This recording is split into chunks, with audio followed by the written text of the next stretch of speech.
ಈಗ ಇಂದಿನ ಪತ್ರಿಕೆಗಳ ಎಣುಕು ನೋಟ.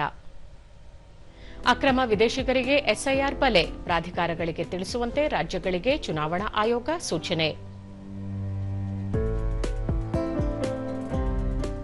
ಶಾಂತಿ ಒಪ್ಪಂದ, ನಖ್ವಿ ಅರಾಕ್ಚಿ ಚರ್ಚೆ, ಅಮೆರಿಕ ಇರಾನ್ ನಡುವಿನ ಮಾತುಕತೆ ಪುನರಾರಂಭಕ್ಕೆ ಪಾಕ್ ಪ್ರಯತ್ನ. ವೈದ್ಯರ ನೇಮಕಕ್ಕೆ ಖಾದರ್ ವಾರದ ಗಡುವು, ಸರ್ಕಾರಿ ಆಸ್ಪತ್ರೆಗಳಲ್ಲಿ 900+ ವೈದ್ಯರ ಹುದ್ದೆ ಖಾಲಿ.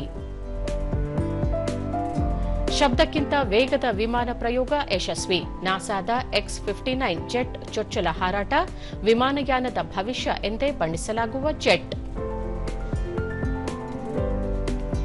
ಸ್ಯಾಫ್ ಮಹಿಳಾ ಫುಟ್ಬಾಲ್ ಚಾಂಪಿಯನ್ಶಿಪ್ 2026, ಭಾರತ ವನಿತೆಯರಿಗೆ 6ನೇ ಕಪ್. ಇವು ಇಂದಿನ ಪತ್ರಿಕೆಗಳ ಪ್ರಮುಖ ಸುದ್ದಿ. ಉಳಿದಂತೆ ಎಂಎಆರ್ಗೆ ಬರಲಿದೆ ಹಸಿರಿನ ಮೆರುಗು, 6,000 ಗಿಡ ನೆಡುವ ಮೂಲಕ ಹಸಿರು ಹಾದಿ ನಿರ್ಮಾಣ, ದೇಶಿ ವಿದೇಶಿ ತಳಿಯ ವಿವಿಧ ಸಸ್ಯಗಳು.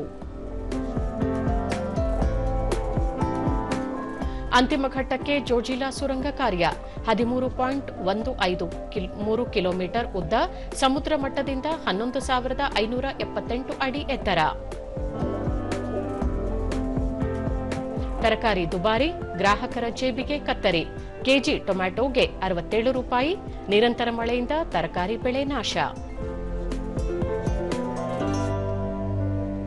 ಇಂದು ನಾಳೆ ಭಾರೀ ಮಳೆ ಸಾಧ್ಯತೆ, ಸುರಕ್ಷತೆಗೆ ಸಲಹೆ.